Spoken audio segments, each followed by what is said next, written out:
Assalamualaikum warahmatullahi wabarakatuh. Baik teman-teman sekalian, pada kesempatan kali ini setelah kita mempelajari yang pertama yaitu gaya elektrostatis, di situ kita mempelajari hukum Coulomb bahwasanya gaya yaitu besar gaya interaksi pada satu muatan itu berbanding lurus dengan muatan, ya, dan berbanding terbalik dengan jarak kuadratnya. Dan kemarin pada meeting sebelumnya kita juga mempelajari medan listrik. Jadi ketika ada partikel bermuatan, maka di sekitar muatan tersebut akan muncul medan. Karena sumbernya adalah muatan listrik, maka medannya adalah medan listrik. Sama halnya kalau kita menganalogikan gravitasi, di mana gravitasi atau medan gravitasi itu timbul dari mana? Yaitu dari benda yang bermassa.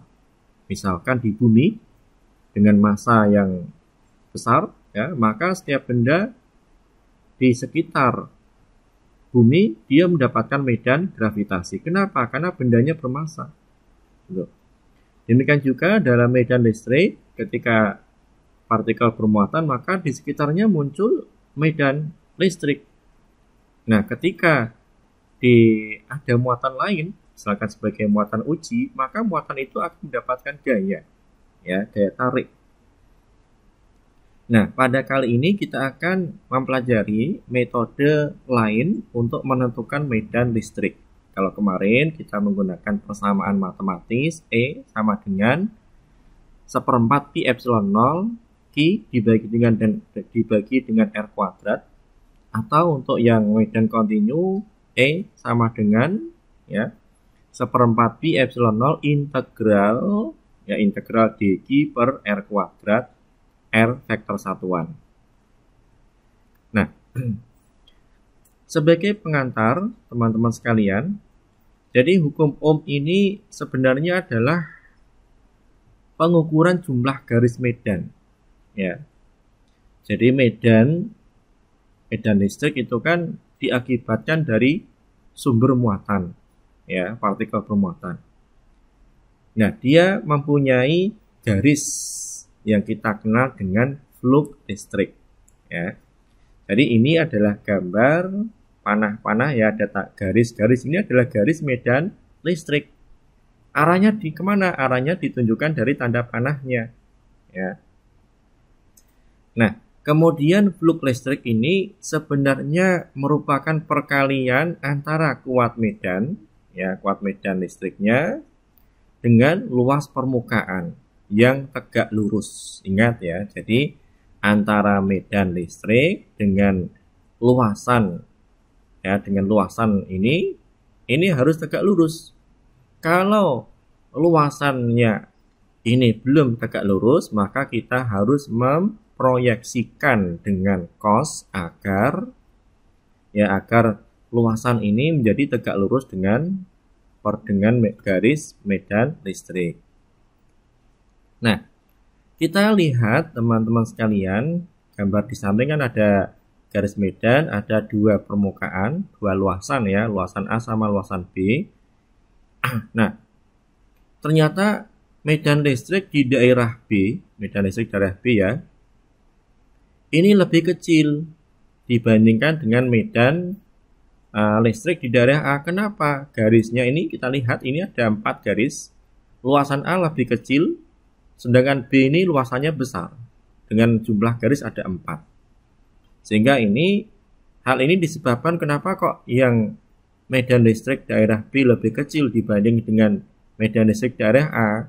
Karena jumlah garis medan listrik persatuan luas di daerah B, ya, itu lebih kecil dibandingkan dengan daerah A, ya. Ini kan ibaratnya kan 4 garis, ya, dibagi dengan luasan, misalkan luasan 10, ya, ketemu 0,4. Sedangkan ini jumlah garisnya ada 4 tapi luasan mungkin 20 ya, sehingga sehingga yang B ini ya, jumlah garis medan ini istilahnya yang B ini medan listriknya jauh lebih kecil dibanding yang luasan A. Nah, teman-teman sekalian, jadi flux listrik total yang melewati sembarang permukaan, ya tadi kan permukaan ya, kalau kita lihat yang sini kan permukaan sembarang nih, ya kita bisa menambahkan bisa menambahkan luasan lain, bentuk lain, ya bahkan bisa juga luasannya itu membentuk sudut yang tidak tegak lurus, ya sehingga di sini ingat ya, jadi flux ini melewati sembarang permukaan, tapi permukaannya harus tertutup. Ya, kalau dia tertutup, maka dia membentuk atau mencakup volume tertentu, berjumlah sebanding dengan muatan listrik total atau muatan listrik neto atau net yang berada di dalam permukaan tersebut. Sehingga flux dari medan listrik itu sama dengan jumlahan medan listrik kali dengan luasan, ya. Ini nanti akan sebanding dengan muatan listrik yang ada di dalam permukaan tersebut. Ini adalah definisi dari flux, ya, flux medan listrik. Rumusnya ini nanti akan kita kembangkan, ya. Nah, kasus yang pertama itu kan antara E, ya, kalau kita lihat di sini medan listrik sama luasan A dan B ini kasusnya tegak lurus.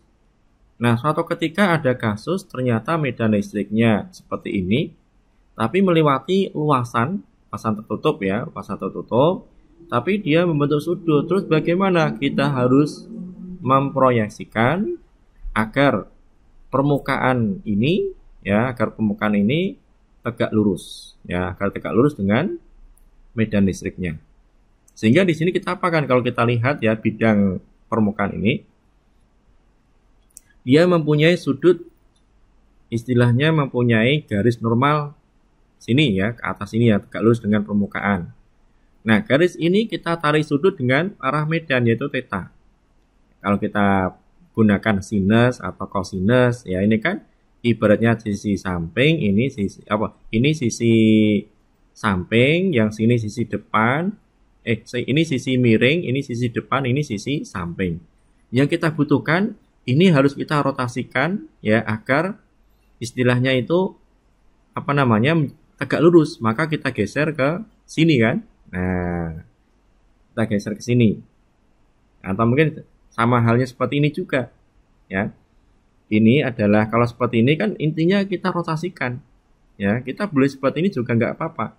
Yang kita butuhkan adalah sisi bagaimana ini bisa menjadi tegak lurus, ya. Kalau kita pakai ini, ya, ini sudutnya di sini, ya, ini adalah sisi depan, ya, ini adalah menjadi sisi miring, ini sisi samping, ya.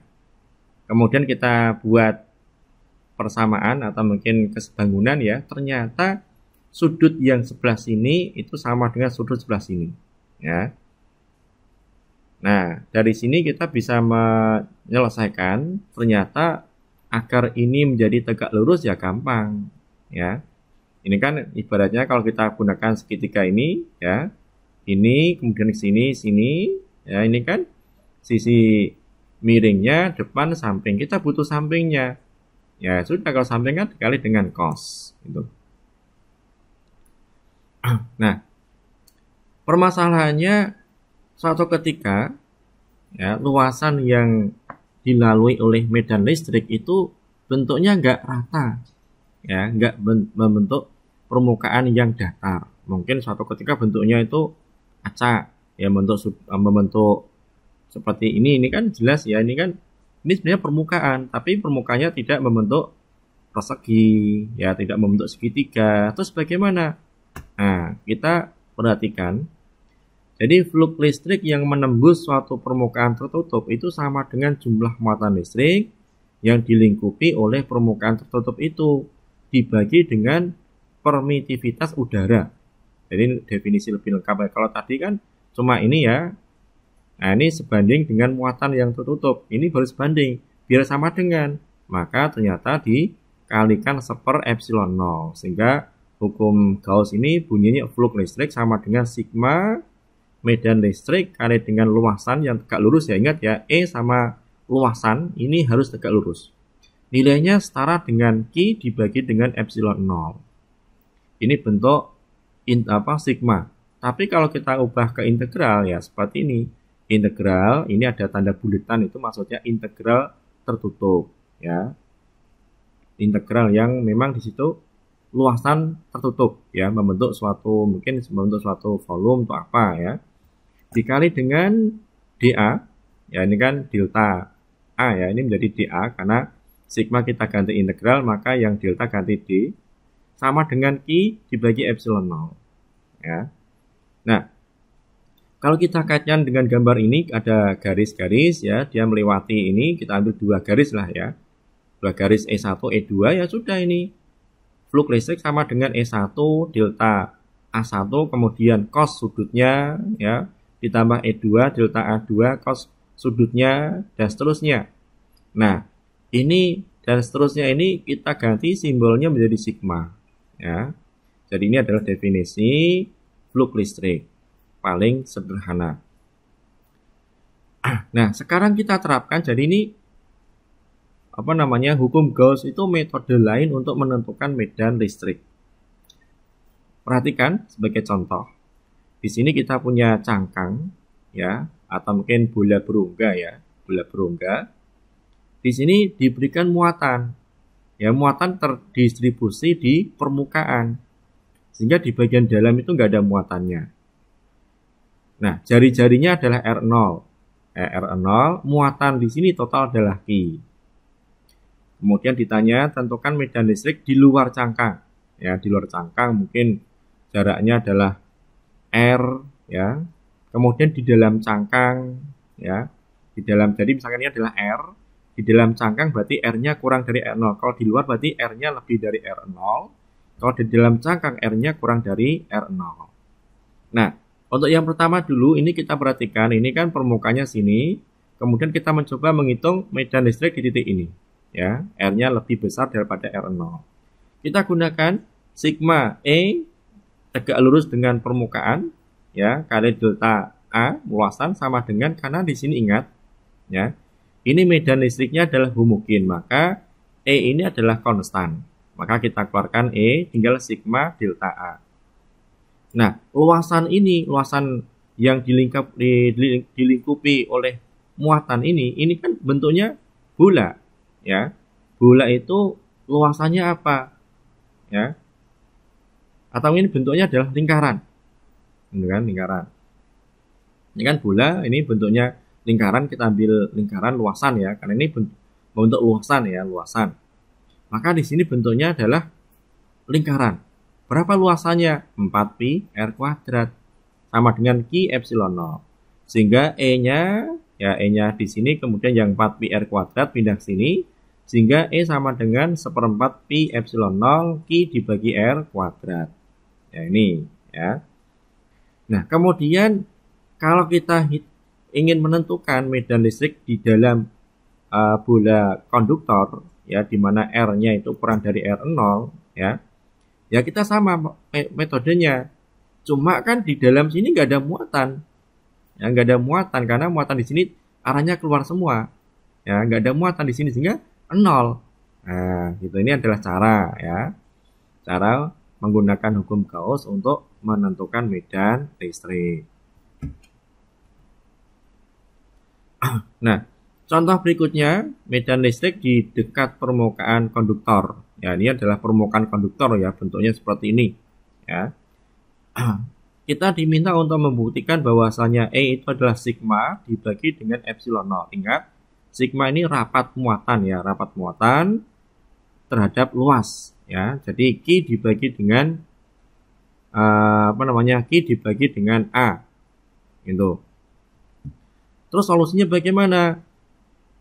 Nah, di sini medan listrik di dekat permukaan konduktor Maka di sini sebenarnya kita ambil kotak-kotak kecil-kecil banyak, ya, sehingga nanti E delta A, E delta A, E delta A semua. Tapi E-nya kan konstan. Maka dengan cara ini kita bisa menentukan, teman-teman, ya sangat mudah ini, ya. Flux sama dengan sigma E tegak lurus dengan permukaan sama dengan EA Q dibagi epsilon 0, ya. Nah di sini ini kan bentuknya adalah luasan, ya, luasan kotak-kotak ini kan. Nah, sehingga EA sama dengan Q epsilon 0, E-nya adalah Q, A-nya pindah sini, A epsilon 0, dah. Q A ini adalah epsilon sigma, ya, sigma. Sehingga medan listrik model seperti ini nilainya adalah sigma dibagi dengan epsilon 0. Nah, sebagai pemantapan, ya, trik dalam penerapan hukum Gauss.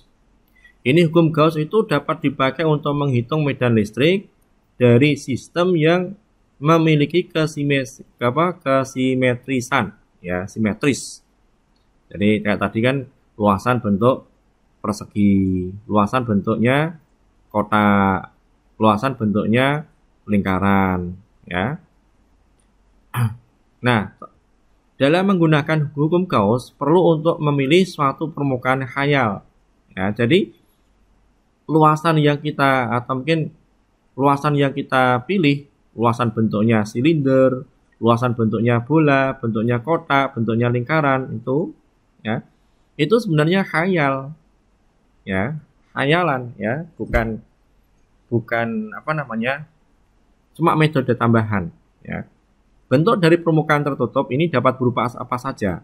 Ya, hukum Gauss ini didasarkan pada konsep garis-garis medan listrik yang mempunyai arah atau anak panah. Sehingga ini flux ini, ya, sama dengan sigma E tegak lurus, ya, dengan permukaan, luasan permukaan sama dengan muatan total dibagi dengan epsilon 0.